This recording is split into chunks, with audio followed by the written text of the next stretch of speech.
이 시간 야고보서 5번째 시간으로 야고보서 1장 19절로 25절까지의 말씀을 전하겠습니다. 여러분, 그리스도인으로 살아가면서 누구나 한 번 이상 해봤을 고민이 하나 있습니다. 바로 예수 그리스도를 영접하고 신앙생활을 하는 가운데 우리 마음속에 무언가가 해결되지 않는 것 같은 그런 문제가 하나 나타나게 되죠. 이 문제는 어떠하냐면 마치 잡초 같아서 사라진 것 같으면 다시 피어난 것 같고 제거된 것 같아도 또 다시 살아나는 것 같은 그런 문제입니다. 그 문제는 무엇입니까? 바로 왜 나는 신앙적으로 성숙해지지 않는 걸까? 왜 나는 아직도 어린아이와 같은 자라나지 않는 신앙생활을 하고 있는 것일까? 왜 나는 변화되지 않는 것일까라는 고민, 이 문제이죠. 도무지 자라나지 않는 것 같은, 아니면 때로는 너무나 변화가 더딘 것만 같은 신앙적인 정체감이라고 할까요? 신앙이 전진하지 못하고 막히고 있는 그런 내 모습에 대한 고민과 문제입니다. 아마 누구나 다 한 번씩은 해보셨을 것입니다. 왜 변화되지 않는 걸까? 왜 이렇게 믿음의 성장이 더딘 것일까? 여기 계신 저와 여러분들은 모두가 해보셨을 만한 고민입니다. 여러분, 왜 변화와 성장이 더딘 것일까요? 우리 안에는 옛사람이 있기 때문입니다. 우리의 육적인 본능이 아직도 내 안에 흔적처럼 남아있기 때문입니다. 그리스도 안에서 거듭난 새 사람과 죄가 여전히 익숙한 옛사람, 이 두 가지 본성이 내 속에서 충돌을 일으키면서 신앙의 성장과 성숙이 정체 현상을 겪습니다. 여러분, 마치 고속도로에서 충돌 사고가 일어나면 정체 현상이 일어나는 것처럼 우리 안에서도 계속 새 사람과 옛 사람이 충돌을 하면서 신앙의 성장과 변화를 가로막는 것이죠. 우리를 신앙적으로 더 전진하게 하고 하나님의 사람으로 나아가게 하지 못하는 그런 정체 현상이 우리 안에서 그 두 사람으로 인해, 옛 사람과 새 사람의 충돌로 인해 나타난다는 것입니다. 이러할 때 우리를 더 전진할 수 있게 하고 하나님의 사람으로 나아갈 수 있게 하는 것이 있습니다. 그것은 바로 하나님의 말씀인 줄로 믿습니다. 오늘 우리가 함께 읽은 본문에 보시면 야고보가 유독 자주 반복해서 사용하는 말씀이 있습니다. 바로 무엇이죠? 말씀이라는 단어입니다. 오늘 본문 21절로 25절까지 말씀을 화면을 통해서 다시 한번 읽어보겠습니다. 그러므로 모든 더러운 것과 넘치는 악을 내버리고 너희 영혼을 능히 구원할 바 마음에 심어진 말씀을 온유함으로 받으라. 너희는 말씀을 행하는 자가 되고 듣기만 하여 자신을 속이는 자가 되지 말라.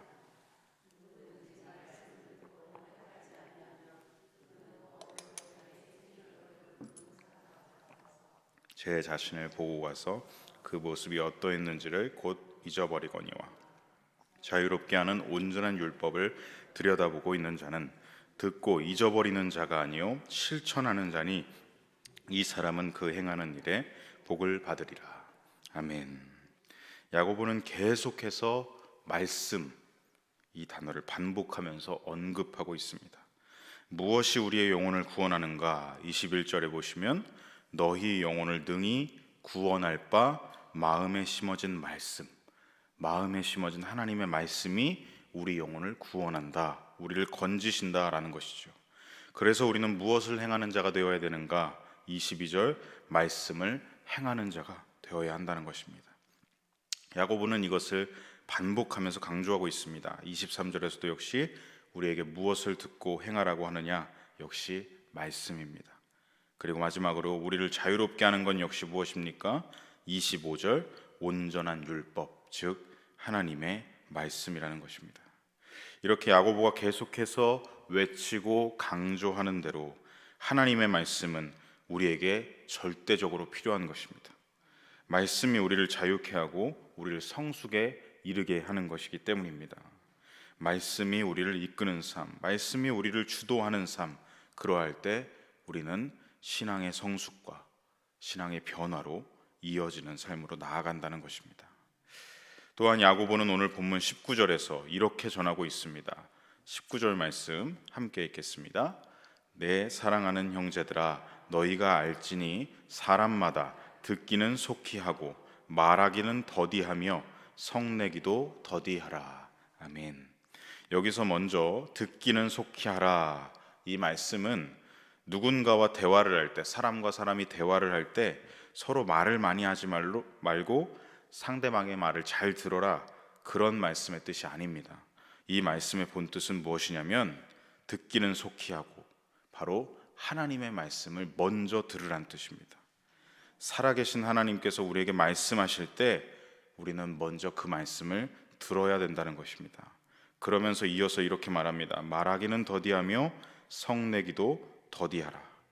말하기를 더디하라. 먼저 이것을 보시면 여러분, 말을 많이 하는 사람의 특징이 있습니다. 그 특징이 무엇입니까? 말을 많이 하게 되면 자연스럽게 상대방의 말을 듣지를 않습니다.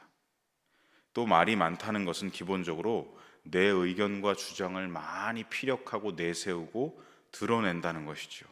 그래서 여러분 어떻게 됩니까? 사람 간의 대화에서도 보시면 대화의 주도권은 항상 누구에게 있느냐면 말이 많은 사람에게 주도권이 있습니다. 즉 여기서 야고보가 말하기를 더디하라 라고 하는 전하는 이 본뜻은 무엇이겠습니까? 하나님과의 관계에서 주도권을 내려놓으라는 것입니다. 하나님과의 관계에서 듣기는 속히 하라는 말씀이 하나님의 말씀을 먼저 들으라는 말씀이듯이 여기서도 마찬가지입니다. 하나님과의 관계에서 주도권을 자꾸 내가 쥐려 하는 마음을, 그것을 더디하라, 곧 내려놓으라는 것입니다. 내가 쥐고 있는 생각과 말의 주도권을 하나님 앞에 내어 드리라는 것입니다. 하나님과의 관계에서 그분의 말씀이 아니라 자꾸 내 의견과 내 주장을 내세우고 내가 주도하게 되면 어떻게 되겠습니까? 하나님의 말씀을 읽기도 하고 듣기도 하고 공부도 하는데 정작 그 말씀에 담긴 하나님의 뜻을 받아들이지 않게 되고 마음판에 새겨지는 것을 거부하게 되겠지요.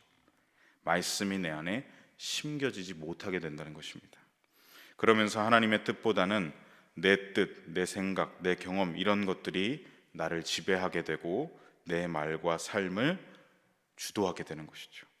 이렇게 내가 쥔 주도권 때문에 하나님과의 관계가 틀어집니다. 그러면서 자연스럽게 어디까지 나아가죠? 사람 사이에서도 트러블이 발생하고 자꾸 문제가 발생하는 것입니다.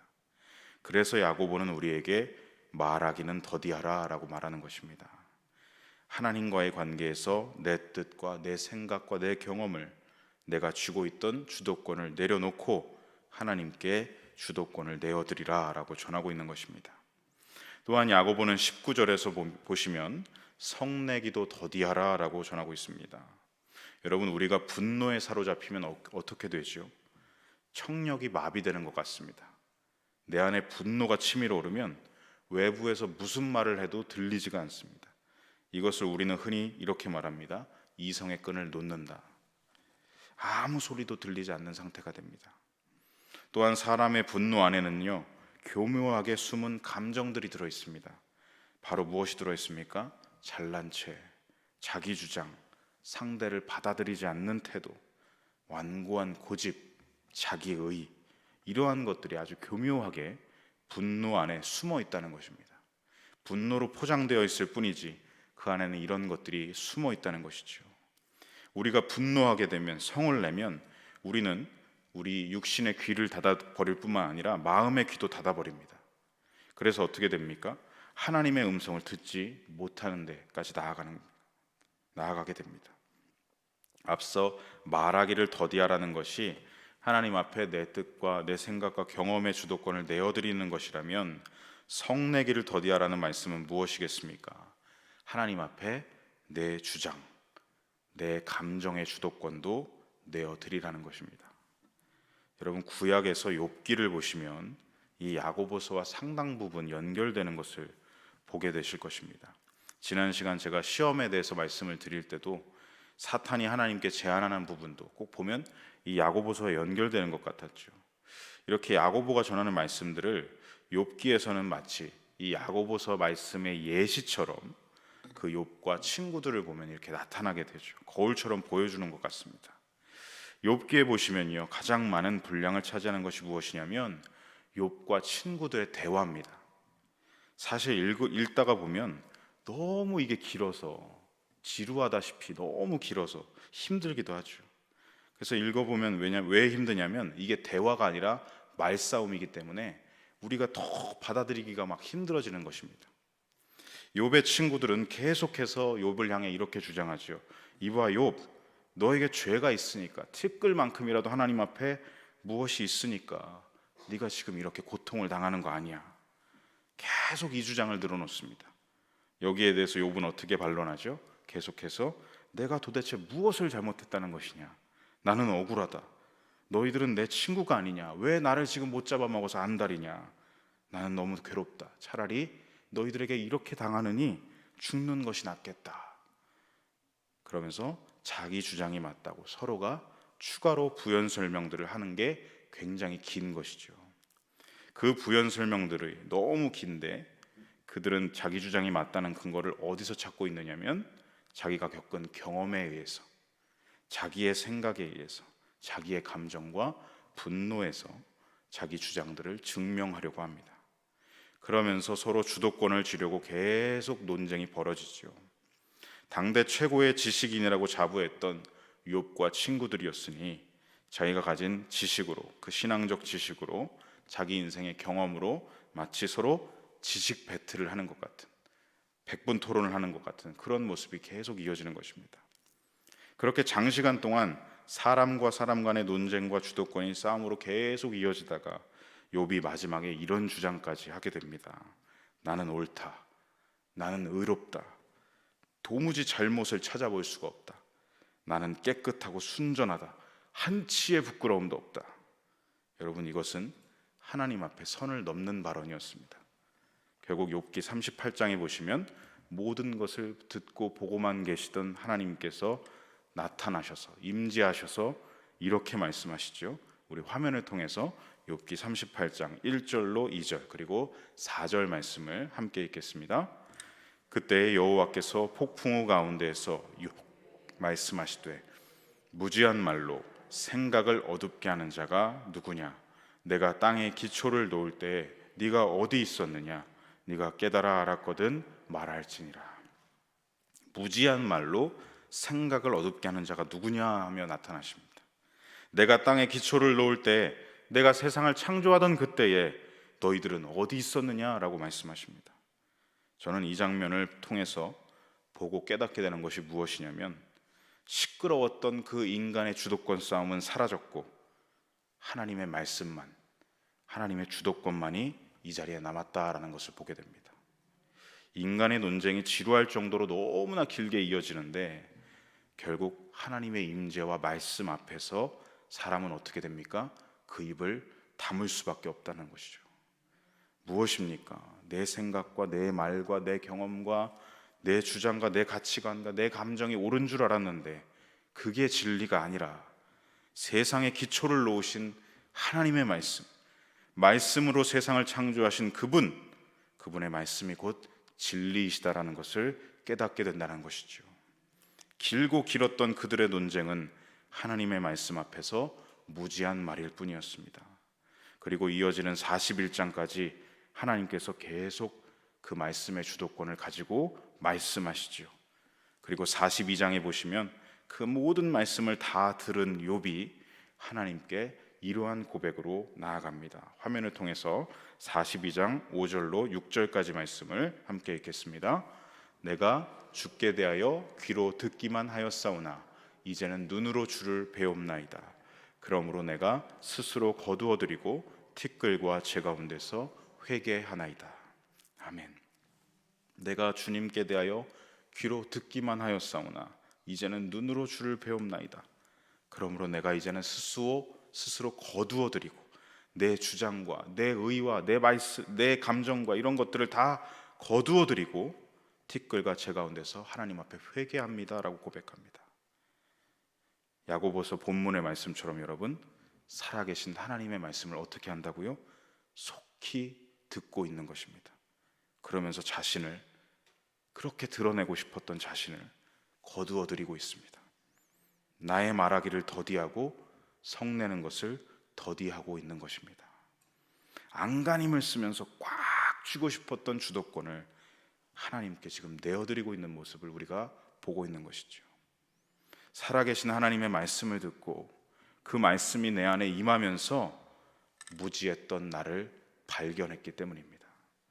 내 말이, 내 생각과 주장이, 내 경험이, 내 감정이 하나님 앞에서 얼마나 티끌과 같은 것이고 얼마나 잿더미 같은 것인지를 깨닫게 되었다는 것입니다. 그렇게 욥은 모든 주도권을 하나님께 내어드리고 있습니다. 하나님께서는 이어서 욥의 세 친구에게도 이렇게 말씀하십니다. 화면을 통해서 욥기 42장 7절 말씀을 함께 읽겠습니다. 여호와께서 욥에게 이 말씀을 하신 후에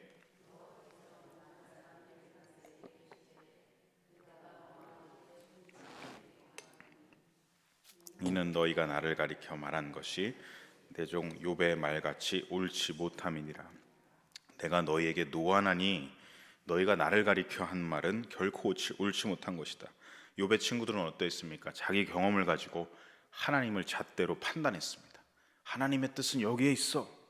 자기 경험을 말하면서 하나님을 운운했습니다. 하나의 공통점이 있죠. 세 친구가 욥에게 했던 말들은 많았지만 하나의 공통점이 있습니다.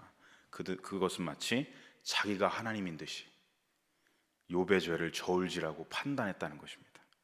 그래서 네가 고통을 받는 거야. 너가 하나님 앞에 죄를 지었기 때문에 고통을 받는 거야. 마치 자기가 하나님인 것처럼 욥을 판결했다는 것입니다.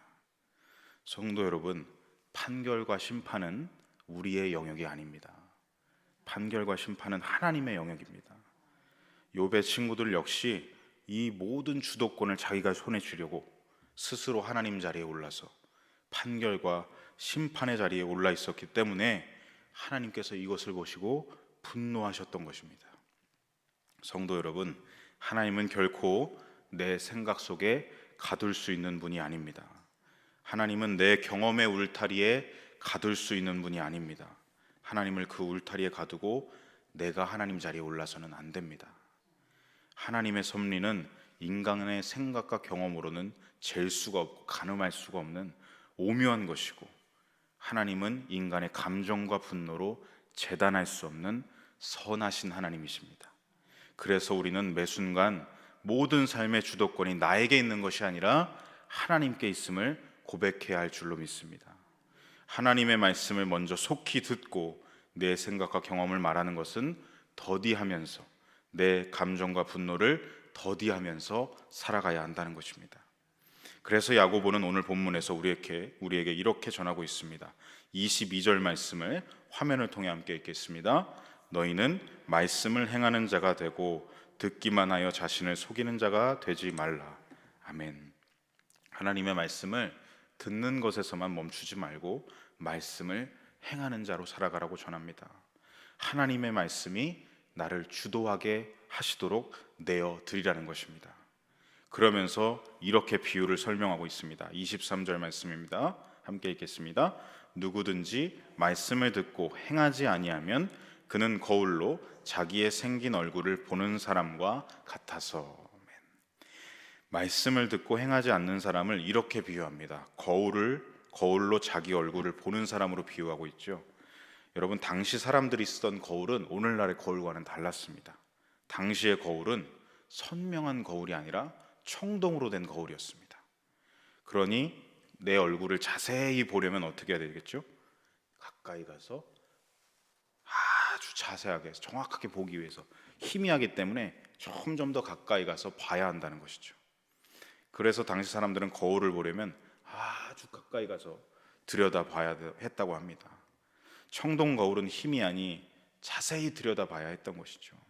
그래야 내 얼굴에 뭐가 묻었는지를 볼 수 있고 닦아낼 수 있었던 것입니다.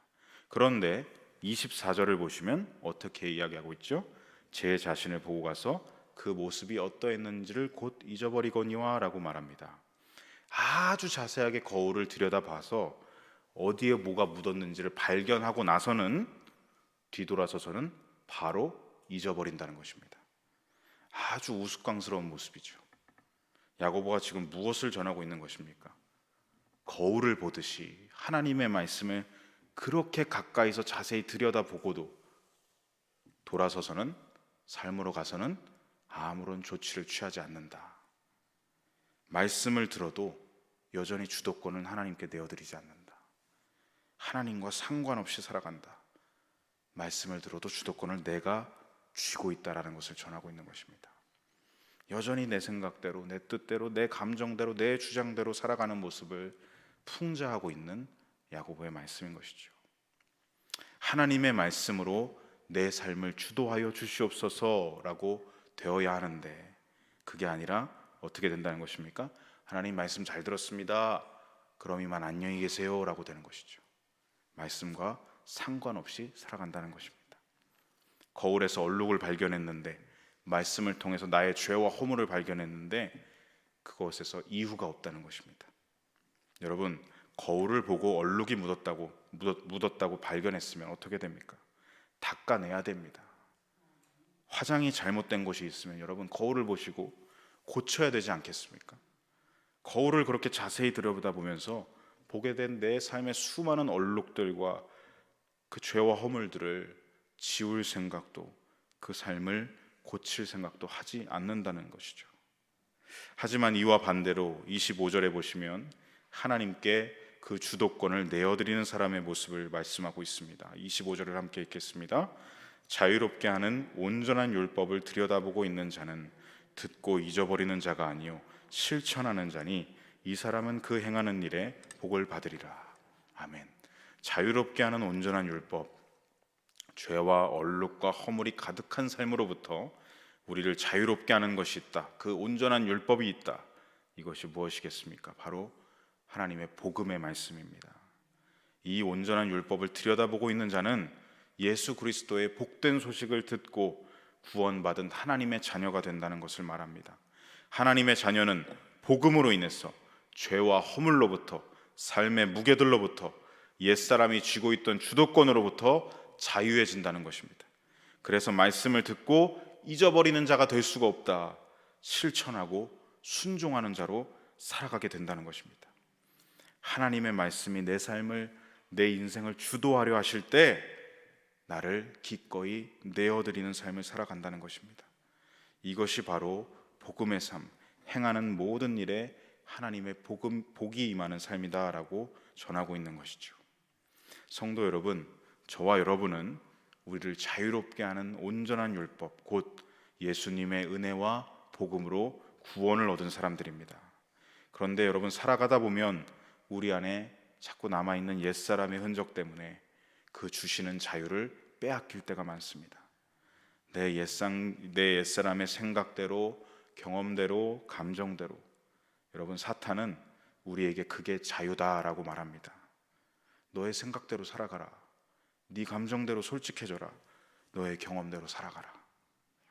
그것이 우리에게 자유라고 속입니다. 하지만 여러분, 그것은 다시 사탄의 노예가 되는 길입니다. 여러분, 옛 사람에게 속지 마시길 바랍니다.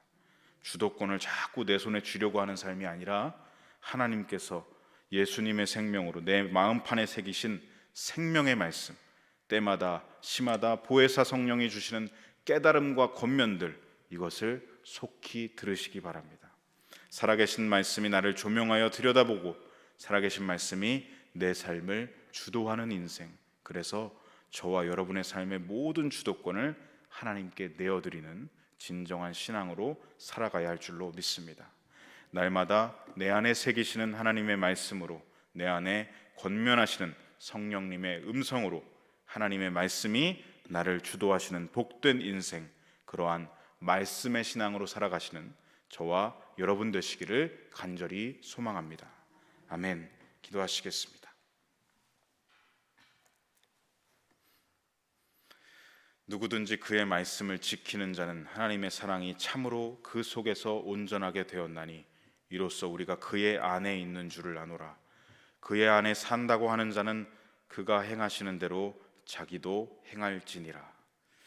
하나님의 말씀으로 저희들의 삶을 주도하여 주시옵소서. 이끌어 주시옵소서. 내 생각과 내 경험과 내 감정이 주님보다 앞서지 않게 하여 주시옵소서. 자꾸만 주도하려는 옛사람에 결박되지 않게 하시고 주의 말씀으로 날마다 저희들을 조명하여 주시옵소서. 빛이 있으라 말씀으로 세상을 창조하신 하나님, 그 능력의 말씀이 우리를 새롭게 하실 줄로 믿습니다. 성령님의 권면하심이 나를 날마다 바른 길로 인도하실 줄로 믿습니다. 내 삶을 주도하시는 하나님의 말씀, 그 복된 삶을 오늘도 내일도 살아갈 수 있도록 말씀과 성령으로 임하여 주시옵소서.